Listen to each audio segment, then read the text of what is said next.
분께서 이제 발표를 해주시겠고요. 발표할 내용은 다중유저 컴퓨팅, 가상현실, 인간중심 인력장치의 교차점에서 언어와 소통의 실험 이런 주제로 발표를 해주시겠습니다. 박수로 시작하도록 하겠습니다. Thanks for having me. Happy to be here. I can't listen to myself in Korean. I'll get too confused. So I'm going to talk today about social computing. Social computing is something that we do all the time. Most of you have done it in the room just while listening to the speakers. Social computing is doing anything with another person where you're sharing a computing environment. So sending a text is social computing. Sending a selfie is social computing.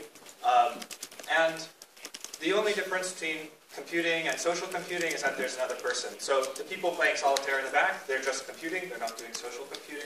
And that's what I'm going to talk about today. But before I go into it, I want to kind of give you guys a homework assignment, a little game for your mind, so that you have something to think about while I'm talking, besides what I talk about. And that's, if we were in a virtual space right now, and you were all wearing headsets, and these were your avatars, how would this presentation change? I'll give you some examples just to get your mind rolling. If you're short and you're sitting behind someone who's very tall, in a virtual world, you would make them disappear. If you were bored and you wanted to fall asleep, then you'd have your avatar say, very interesting, yes. But then at home, you'd take off your headset, then you'd take a nap until I'm finished. And then you'd wait for the raffle so that you can win it. So these are just ideas. Think about it because it's important to be actively trying to imagine the world we're going to be in a few years with VR. So the reason I'm interested in communication versus gaming, because gaming is an obvious application for virtual reality, is because communication as a whole dwarfs the amount of gaming we do. There are 1.2 billion gamers in the world, something like that, but there are 5 billion cell phones. And the amount that we play games is a small percentage of the amount of time we spend communicating. And when I say communicating, it's not just through our devices. Communication, as I define it, is just getting the hallucination from my mind into whatever hallucination you guys are having in yours. So when I talk about communication, really think broadly, not just text, not just speech, but body language as communication. A DJ at a club is communicating with an audience through music. There's another person at a club communicating with the audience, someone doing the lights. In virtual reality, we're going to see new forms of communication. And they're going to allow us to connect with one another in ways that aren't possible today. So that's what I'm going to be talking about. VR will change how we communicate, not just with each other, but also with our computers. So the trend I'm going to talk about with our computers is that it used to be, in order to communicate with your computer, you get a punch card, you give it to somebody who's trusted with the very large and powerful machine, and then a day later you receive the output of the computer. But today, with motion capture, with a virtual reality headset giving you 60 to 90 frames a second back into your eyes all the time, our communication with our computer is very, very tight, very, very fast. And this is changing what it means to compute.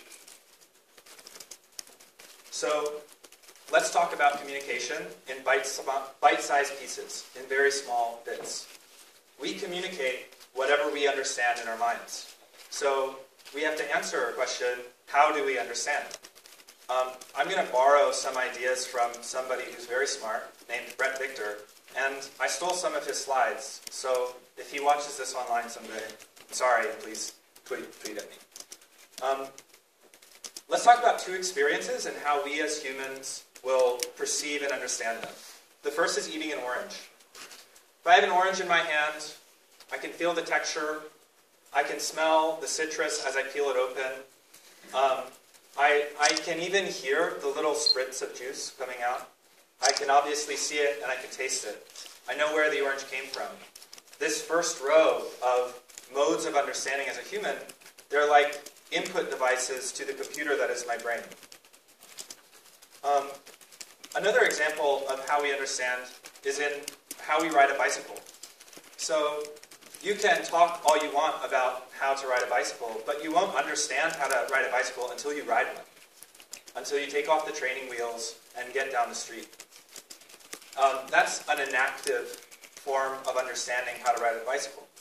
Another way to understand a bicycle is to look at a diagram of a bicycle. You can see how pedaling is connected to gears, which turn wheels. And the wheels take you down the street and you don't fall.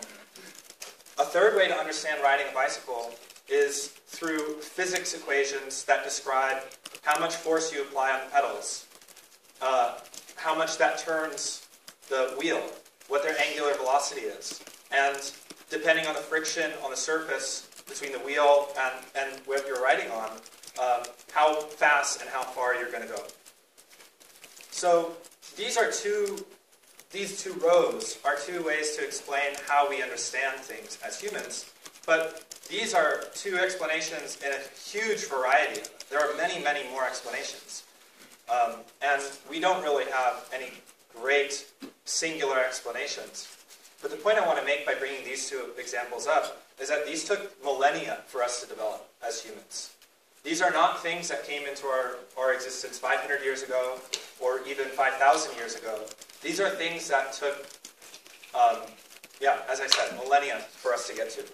And so if we want to be careful about protecting these superpowers. Because what I'm going to argue is that our strongest forms of communication and understanding comes from combining how we understand information. So, if these are the ways we understand things, representations are the atoms of how we communicate it to others. So, to give examples that are in this room, I'm talking to you, so you understand text and also speech. Unfortunately and ironically, most of you are not hearing me, but hearing the translators in the back who are kicking butt. And I also have media on the screen for you to enjoy. If this were a virtual medium, I could go even further. You guys wouldn't maybe need the translators because as I speak and show you slides, you could have an AI translate the words on the screen. But these specific representations are examples of ways that we communicate that also enable us to think thoughts we could not otherwise think. So this one on the bottom left, this graphic, is one of the first times we've ever visualized data that used to exist in charts. Our eyes are really good at understanding patterns in lines, but our brains aren't very good at understanding charts of data. So putting it on a graph is a powerful way to represent a thought. This one. The one I just pointed at are Arabic place value digits. Now, the Romans used Roman numerals and couldn't do arithmetic without an abacus. They had a special tool that allowed them to think in terms of multiplication, division, addition, subtraction. But with Arabic place value digits, we can do that in our head because we have a way to combine numbers. We have a trick that allows our human brains to understand the concepts we're talking about. And there are several other ideas here. The periodic table of elements, Bohr's model of the atom, magnetism as lines of force, Leibniz notation for calculus, but I'm not going to stay on this slide too long. The point here is that how we represent a thought affects how we can communicate it and what thoughts we're allowed to think. So as we get new representations of information that can only exist in VR, I'm curious about what thoughts we're going to be able to think that we couldn't before. So these are ways we understand. These are ways we communicate what we understand. And this all happens in channels. So on your phone, you have several channels available to you. You have WeChat, you have WhatsApp, you have Kakao, and they all combine text, video, voice, image channels. They're very powerful, and some forms of those channels can do everything that other forms can do and more. So let me explain that a little bit. An image can do everything that text can do and more, because an image is worth 1,000 words and more. video can do everything that images can do. And dynamic media, which is what we do with a computer, can do everything that video does and more. It can respond to user input. You can have multiple people affecting complex systems. And this is where VR will live by default. So what does it mean for VR to be dynamic by default? It means that even if you're only interested in storytelling for VR, like in movies and entertainment, you have to be aware, and you will be aware, of where the people are looking when they're in your program. It's no longer a one-way communication channel from the movie producers to the movie watchers. Now it's always a two-way communication between the person putting on the show and the people consuming it. So let me show you some dynamic media and things that can only be done in dynamic media. This is a fantastic contraption, and you'll notice that he's building a device, and he's not 100% sure what he's doing, and he's sort of thinking about how this device is going to work, how the physics are going to operate, and this is not something that with pen and paper he could as easily accomplish. Here, the next one is interesting. This is a fish going after a hook, but this is not an animation. This is live.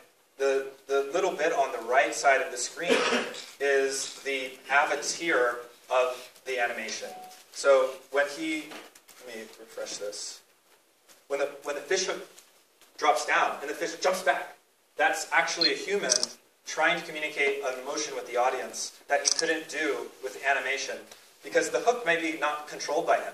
It may be controlled by some of the audience members. You can communicate in this medium and have this sort of joy and anticipation that you can only get in live performance.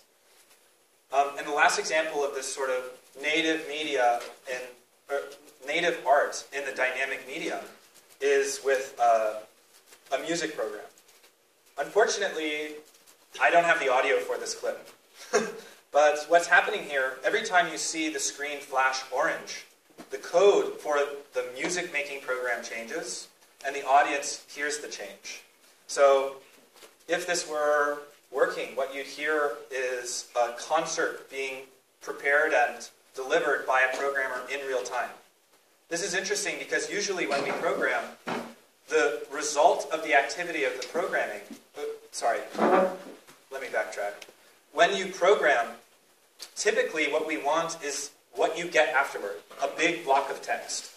And the big block of text gets interpreted and it becomes the experience for the user. But if you're giving a concert, notice that the program, the text of the program is changing, and what you end up with is not what the experience is about. So now we are communicating through code and communicating through our applications and not ending up with one that we want to use afterwards. So that's communicating with each other, but we're doing it through a computer. And this is where I like to have a disclaimer and say, we're all cyborgs. We all have capabilities that are so far beyond what people 50 years ago expected us to have. And the fact that we do it through our phones is kind of inconsequential to the fact that it's part of us, because if you remove our phone, you remove part of my capabilities, part of my identity, and part of what makes me me. I mean, nobody chooses emojis to send like I do. So me using emojis in WeChat or Kakao is part of my identity. And unfortunately, computers are kind of breaking down some of my superpowers. I love this image because it kind of shows where we've come on an from an evolutionary standpoint, and a kind of scary view of where we might go. The computers that we have augment our abilities in really fantastic ways that we're all familiar with. But there are also ways that it damages us. I don't know about you guys, but I'm at high risk of carpal tunnel syndrome. I don't have the best hips because I'm a developer, which means I sit at a desk for many, many hours a day. In fact, most of my days can be described as I woke up, I computed, and at some point after that, I went to sleep. So how we use computers really matters. because these computers are going to become more and more a part of our life. How we communicate with them and how we use them are going to have real effects on our bodies.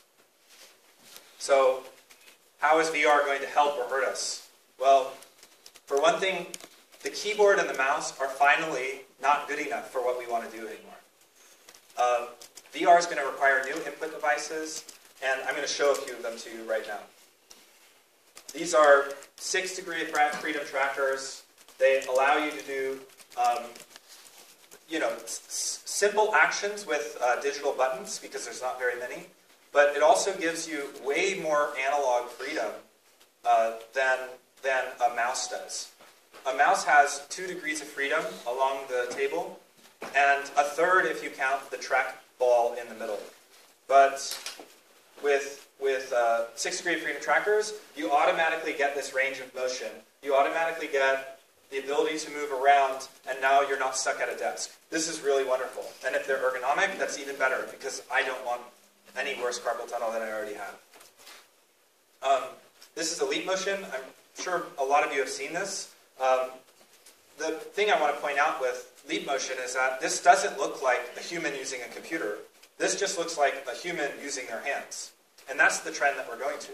It's not going to be typing. It's not going to look like computing as we think about it, but it will be interaction with a computer. And it gets even better. Perception Neuron, as we just saw, is a full body capture suit. The price is coming down and the sensors are getting better. And this is going to incorporate a lot of the body language that's missing right now, especially in social virtual applications. And eye tracking. So eye tracking is something that is not cheap right now, but could be cheap in a few years. This is all examples, facial expressions too, of how we are going to bring certain aspects of what makes us human into virtual spaces and augment it with computers. But there's still something that's we're not helping. So all these input devices, they're going to make us healthier. Congrats to Carl again for getting healthier with using VR and getting alive. But there are some things that are kind of unhealthy for humans to be doing. And I think programming is one of them. So programming is entirely symbolic understanding and visual representation. It requires a programmer to think hard for a very long time about very stupid problems. Like, how many buckets do I have in this array? Because I thought I had 20, but maybe I'm looking up at the 21st bucket. And it really shouldn't be this difficult, because if I describe to you an application, it takes a few seconds, a few minutes. What's WeChat? Well, WeChat is a chat application that lets you talk to your friends. It lets you send stickers to your friends. It lets you send videos. It lets you, yada, yada, yada. It'll take me 5 minutes to explain to you an application. But it'll take me 5 years to get it right when I program it. And so VR, while it will help us in some ways, I think there are going to be non-obvious ways that we need to improve and make our computing more humane. But finally, I'll get to my most exciting part of the talk, for me at least, and that's what we're doing right now. It's really easy to talk about VR, where VR will go in 10 or 100 years, but it's really hard to talk about and solidify how do we add value to people's lives right this moment. So I'm going to talk about AltSpace. AltSpace is, the goal of AltSpace is to connect people in the most natural and fulfilling way possible online. So when I talk about natural, I mean, how do I want to communicate with each other? How do we want to communicate with each other, and how do we want to communicate with our computers? When I say fulfilling, oh, by the way, we're on all of these devices, so that's good. When we communicate with each other, we're doing so through channels. But there's some kinds of communication that we can't do in the channels that we've augmented with computers today that hopefully VR will allow us to do. When I ask you guys, how would this conference change if it was in VR? Well, maybe you want to send a message to the person sitting across at the table to you, but you don't want to interrupt everyone. In VR, it's a private voice channel, right? Maybe you want to play some music, but you don't want to disturb everyone, so now the music is on for just you. This is going to be really great, and this is what you can do in AltSpace VR today. I want to talk about what you can do as developers. By the way, how many of you in the room are developers or interested in getting into development?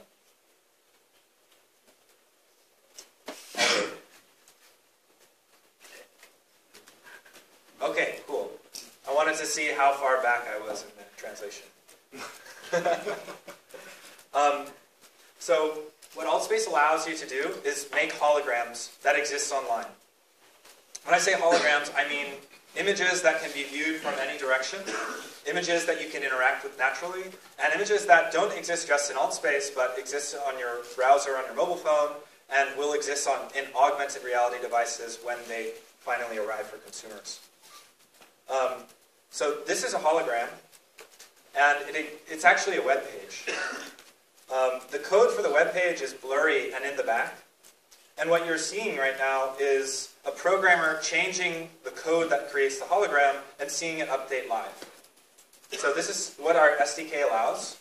This is what you can do inside AltSpace. You don't have to program in VR, but if you want to, you can. And the limits of what you can do are really up to your imagination. This is Flappy Dragon, an example that one of our third-party developers made. It's a Flappy Bird clone. And what's kind of fun is that he added these wood blocks that you can move up and down by clicking on them. But because this is a multiplayer, multi-user, social environment, it means that anyone can move the blocks when you're not ready. So if you're trying to hop through the blocks, somebody comes and joins you in the room and moves the blocks and you fall, you have that dynamic social experience right off the bat. So that's the AltSpace VR SDK. Its strength really comes from the fact that these are web pages. That means that the web pages, the holograms, run in a sandbox. You shouldn't be worried about if I load this page, am I going to get malware or a virus on my computer? The web is a great delivery system. It used to be that the web was made out of text and pages, but really the web is made out of applications now. If you go to Netflix, you're not receiving a page or a scientific paper. You're experiencing an app. You're being given a set of capabilities that you didn't have until you navigated to the page. Another reason why the web is great, you have live editors. So as you can see in this picture, you can manipulate the thing you're making while you're with it in the real world.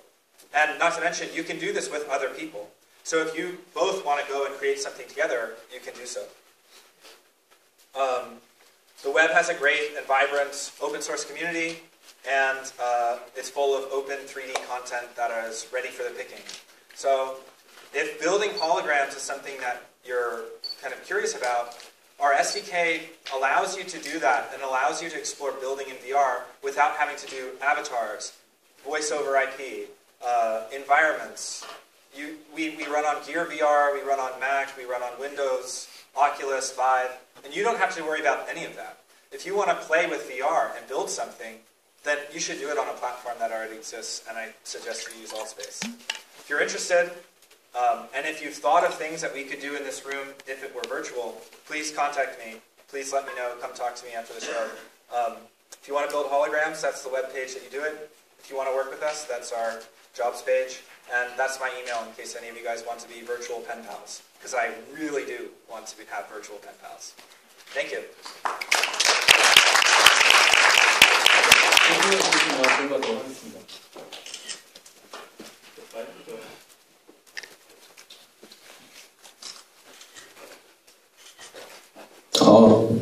네, 제가 VR 관련해서 굉장히 낙관적인 전망들이 많은데 제가 실제로 시연을 했을 때 좀 걱정이 됐던 부분은 저는 VR, 특히나 HND 같은 형태는 제가 VR을 썼기 때문에 제가 주변의 시야가 차단이 되는데 그걸 쓰고 플레이를 하고 있는 제 모습을 주변 사람들은 볼 수가 있다는 부분이었어요. 이게 어떤 면에서는 정보의 비대칭성이 될 수가 있을 것 같은데 아주 간단한 예로 말씀을 드리자면 저는 이제 시연을 할 때 핸드폰과 지갑을 들고 가다가 이제 끼고 이걸 옆에 놔두고 이걸 보고 있었는데 도무지 저는 주변을 볼 수 없는 상황이 되다 보니까 이 핸드폰을 누가 가져가지는 않을까라는 생각이 계속 들게 되더라고요. 근데 이게 아주 단적인 예라고 하긴 하지만 실제로 플레이를 해보면 대부분의 순간에 나는 주변 상황을 인지할 수 없는데 사람들은 내가 사람들이 알지 못하는 뭔가에 반응을 하면서 움직이고 있는 걸 습관스럽게 보지 않을까라는 것이 굉장히 좀 심리적인 부담감으로 다가왔었는데 이런 부분이 장기적으로 어떻게 극복이 될 수 있을지에 대해서 좀 의견을 듣고 싶습니다.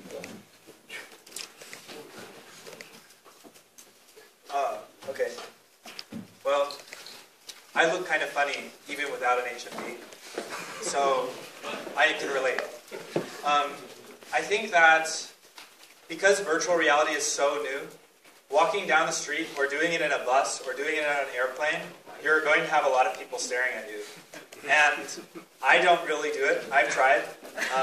Actually, I took this laptop and connected to DK2, which requires a camera, requires cables, and I sat in an airport and I did my DK2 thing, and it was awful. I felt the exact same thing you did.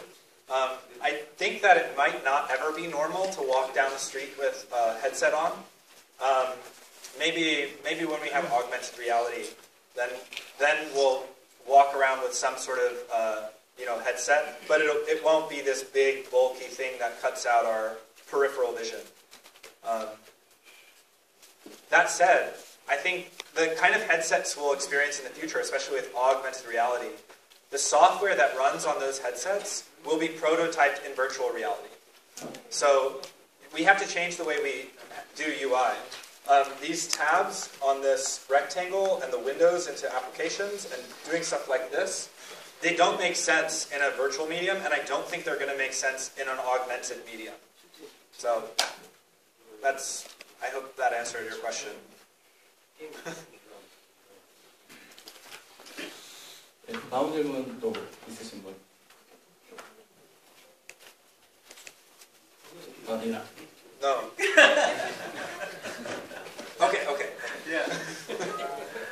Well, your presentation is quite philosophical. It gives us a lot of fundamental questions on VR. Are you philosophy major? I studied math, but I think it's really interesting to kind of think critically about what the technology is today and try to give just exact vocabulary on the things we're talking about. Because, as Carl said, anyone who thinks we understand where it's going is probably totally wrong. And this is an exciting time for computing where we get to toss a lot of what we thought we knew out the window, and we get to explore new possibilities. So when I talk philosophically, I mean, I can't do it too much, because too much and you don't get any value out of it. But if we don't think critically about the little basic blocks of what we're doing, then we're not going to discover what's really possible in the medium. And I also advise or suggest you to use immersive as an expression a little bit more than VR and AR, because VR AR seems to be a technology, but human race became a little bit get more aware of immersive mediums right now. So yeah, that's a good point. I tend to avoid the word immersive because virtual reality allows us to bring more of our senses into the computing medium, but immersive is a blanket term. For instance, you and I were talking earlier about sounds that we don't hear with our ears, we hear with our back. There are really low frequencies that we don't hear through headphones, and there are devices that we can create. Actually, I forget what they're called, but there are devices coming out now that allows you to feel very low frequencies in your back. When you say that VR is immersive, my first question is, well, how immersive? Does it get that sense? What else does it give me? But I see your point. It is a powerful word. I'll try to incorporate it. 네, 3분 정도 더 네.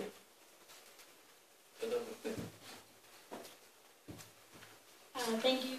That was a very intriguing talk. I wanted to hear more about your thoughts on.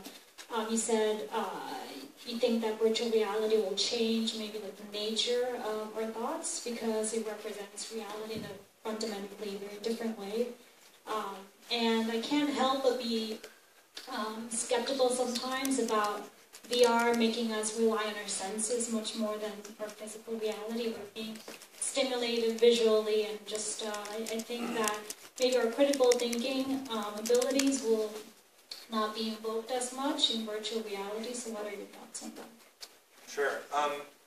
So in any way that we are communicating through any medium, you can kind of you can kind of measure how much information that is going between us, and it's like bandwidth if it were going over a wire on the internet. So text is low bandwidth. It doesn't take a lot of bytes to represent a text conversation. Even if the information is very powerful and very exact, text is a medium that's really great at one person to many person, or many people to many people. It's exact, it's scientific. Versus voice is much more ephemeral. You can record and play back voice, but usually when we experience voice, it's this higher than text bandwidth channel that kind of goes away after a few seconds. Video can do, again, everything voice says. It's a wider bandwidth channel. And I think dynamic media is this extremely wide channel that we've only basically barely scratched the surface of with games. When we communicate in games, what the player can do, whether it's emotes or make sounds or voice chat, whatever the game allows the player to do, that's part of their communication channel. And the more the player can do, the wider the bandwidth. In real life, we have an insanely high bandwidth channel. I'm collecting all of your guys' body language.